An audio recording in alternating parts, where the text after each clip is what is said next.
Bonjour ma sœur Adeline, merci maman Nangai. Nazui vidéo na yo na lundi, vraiment, merci mingi. Na lundi vraiment nde nalandaka yo toujours, nzamba pambola yo. C'est vrai que ndengolobi ngai pe na posaki ba question ebele, na mitunaki mingi na bindeko na biso toujours que lisusu te. Mais bon, Dieu faisant grâce aux ongi, gloire à Dieu, malgré l'occupation zakinango. Yango na enatine le voice oyo simplement, parce que dernièrement, maman Nangai, na tindelaki au verset biblique na Esaïe 52, Esaïe 53. Tika ete nzambe na nguya molimo santu, apesa ngai makasi ya kotransmettre yo susu, maloba na ye oyo ezali solo pe amen. Que le Saint-Esprit soit avec moi pour transmettre cela. Je bénis la présence du Saint-Esprit qui m'aide à transmettre. Nalingi naloba simplement maman Nangai. Papa Kimbangu, je crois, je me rappelle plus par livre Nyoso Natanga. Je crois qu'Abotamaki na 1885 ou 1895. Tangu ya Botamaki wana, nabandi ke oyebi histoire na ndenge ezali. Mosusu ayaki na royaume Congo, kombo na ye Simon Otoko azalaki na Angola. Mosusu ayaki lisusu na Congo Brazzaville, kombo na ye Simon Padi. Simon Otoko abotami na 1918 na mois de février. Na 1918 papa Kimbangu tango abandaki ministère na ye déjà. Ye autaki kobotama. Tango ya botami na période wana épidémie moko ezalaki makasi na royaume Congo.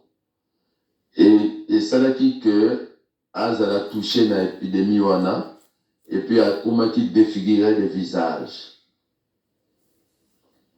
Donc abotami na wakela Luzombo na village ya Zulmongo na Kibokolo. Akoli kuna ti après akenengi na exil na Portugal. Et ko vivre na ye mobimba na kati ya mboka ya Congo ezalaki kaka liloba na Nzambe. Asalaki église na ye ezali no église de notre Seigneur Jésus-Christ dans le monde.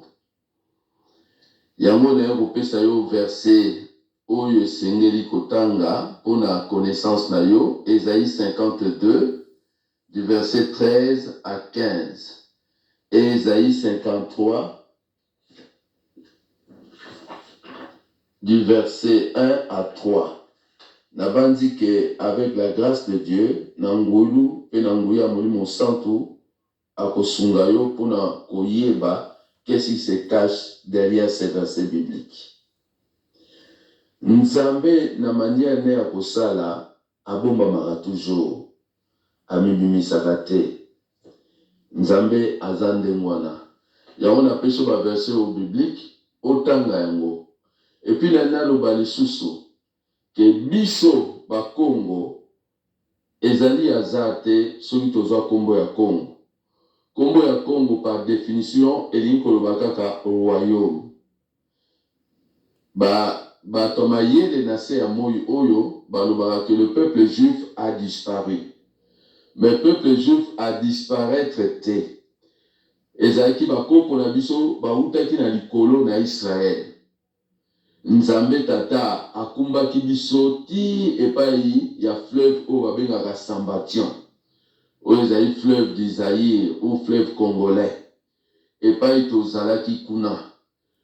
Epai royaume s'établissaki. Yango na Bible sokotangi balobi ete na Ézéchiel 38:12 tozali le peuple de la nombril de la terre. Tozalaki na centre ya mokili. Esika équateur eleka oyo separa mokili. Équateur eleka pai na biso esika peuple ya Israël azali. Baoyo bazwa kombo ya Israël baza imposteur. Baza ya Nzambe te. Balataki kolata kombo wana eza ya bango te. Yango yo na Ézéchiel 38:12 ezoloba que tozali peuple ya nombril de la terre. Et il parle aussi de l'Éthiopie. Soko tangi tango balobaka Éthiopie, Éthiopie ezali Éthiopie oyo eza sikoyo te. Oyo eza sikoyo na ntango ya kala baza kobenga yango Abyssinie. Éthiopie ezali mboka ya Afrique, le pays de Couche. Pays ya Couche elingi koloba ke la terre de Noirs. Ça veut dire en anglais Éthiops. Éthiops en anglais veut dire simplement la peau noire brûlée par le soleil. Et même Hérodote, qui est le père de l'histoire en Occident, Azolo Bayango, qui est vraiment éthiopien, bazali race oyo ya ba israélien. Non seulement ba israélien, parce que bazo pratiquer la circoncision. Circoncision ezali marque oyo Nzamba pesaki na Abraham. Voilà. Donc, yango mama nazo peso ba version na naza ba document be nazo luka. Nazo bimisa na obimisa ba verset belé na ba naza ba syllabis belé ya ba livre soki Nzamba permettre na otindela yo oza na connaissance. Yango na pesi yo susu verset ya Esaïe. Verset ya Esaïe Esaïe 45. Esaïe 45 verset 14.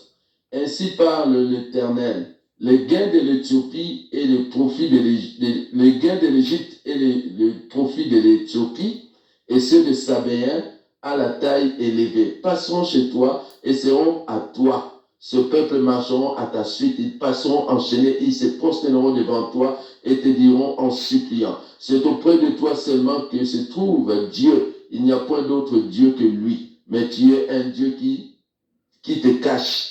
Dieu d'Israël sauveur. Nzambe azolo bango po na bana Israël tant bazoya kokita. Azolo sabango bagay ya ba peuple wana Égypte na Éthiopie eza ya bino. Sabéen simplement ça veut dire le fils de Couche. Le fils de Couche o bayaki bana ya Noé. Bana ya Noé. Yango wana bakitaki epa na biso. Le fils de Couche. Tout le royaume où il y a la reine de Saba nyonso ezalaki ba descendant ya Couche o bazali ko vivre kuna yango nazo tindela yo yango ndeko nanga prochainement na boluka susu ba verset biblique oyo esengeli pona ko stipuler yo ke fumu Yesu azali na Congo. Tozali peuple ya Israël ndeko nanga mutuka vuni. Toza vraiment bana Israël. Ndenge Apocalypse aloba oyo baza kolobaki baza ba juif te bazali ba imposteur bazali synagogue ya Satan eza na Apocalypse soko lukiango okomona ngo verset biblique wana tozali ba ponami ya Nzambe mutapona kanda ya Congo Nzambe mutapona peuple oyo soki kanda ya Congo ekoyaki na endurcissement à l'époque ezalaki simplement pote liloba ya Nzambe kende pa ya ba païen bazwa yango po pe babongwama bayamba Yesu comme Seigneur et Sauveur. Yango lokola tango yango ekoki bapaye bazili loba. Yango Nzambe azoya ko rétablir alliance na ye na Israël. Biso ba o yango Paul azoloba te loin de là bino bokanzeke Nzambe aboma alliance na Israël. Non, moi-même Paul je suis descendant d'Israël, descendant de la tribu de Benjamin. Nzambe abwaka Israël te. Na tango ya suka Nzamba kosanisa Israël yango natindaki papa Kimbangu ayaki pour ramener le cœur de père au fils et le cœur de fils au père pour que le pays ait à la frapper d'interdité bas à la préparer spirituellement bayamba bozambe yango wana yango papa Kimbangu akokisaki mission wana aucun prophète dans le monde aya neti papa Kimbangu asala miracle kolika même fumu Yesu aucun. Bobelega papa Kimbangu. Yangwana na tsokotangi zaï 53. Et pourtant, ce sont de nos fautes qui s'est chargé. Lui qui a été esclave de puissant. Mais qui était esclave de puissant? Et ça n'a encore fumouissou. Dans le temps où il y a Israël, à l'époque, Azalaki le plus beau fils de l'homme. Azalaki le plus beau fils de l'homme. Et Esaïe, Oyazoloba, Oyo. Sorotanyango, ezali en contradiction na Matthieu ndenga zoloba ndengi fils de l'homme ayaki mbala liboso na Israël. Ndeko na ngai Nzambe asunga yo molimo santo akamba yo ososola oyeba akoloba nayebi kaza molimo na nguya molimo na nkembo molimo na solo akotatola makomi ya Nzambe yango nazopesa yo yango ndeko na ngai otanga yango na kimia nyonso Molimo Santo akambayo. Natindelaka ba video mingi o esengeli ya géopolitique. Nasala commentaire te. Mais natindelaka yo po yu otala o analyser qu'est-ce qui se passe dans le monde en fonction de la message aux autres. Okoyeba pourquoi nous avons muso bazana na kanda ya France pour bazo sala makamoko ezali impossible de konangai bazo linga basa kapare na bamboka o ezali en Afrique bati base moko na Mali muto akota te muto abima te bana bango na ba américain ndenge bazo sala batondi ti na Centrafrique batondi na Gabon bazolinga bazwa golfe de Guinée bazwa yango mobimba babenga na président ya Guinée équatoriale na Cameroun nyonso ezala ya bango. Voilà ba géopolitique nyonso soki nazotanga yango nazo comprendre mais nazotindela yo pour luka oza na vision moko bien élargie pour na comprendre aussi ba message ya nkolo Yesu. Mama na ngai na sepeli mingi vraiment tika ete nzamba pambola yo molimo santo akamba yo maloba oyo mazali solo ekokoma ata bato baboyi ekokoma fumu Yesu monisa akomilakisa aza nzambe ya kongo aza na nzela. Merci nzamba pambola yo mbala nsima na kotindela osusu ba video oui ya voice na ba verset biblique po ozwa yango. Merci mama na ngai nzamba pambola yo na libota na yo na kombo ya tata ya mwana pe ya molimo santo nzamba pambola yo. Merci, bye bye.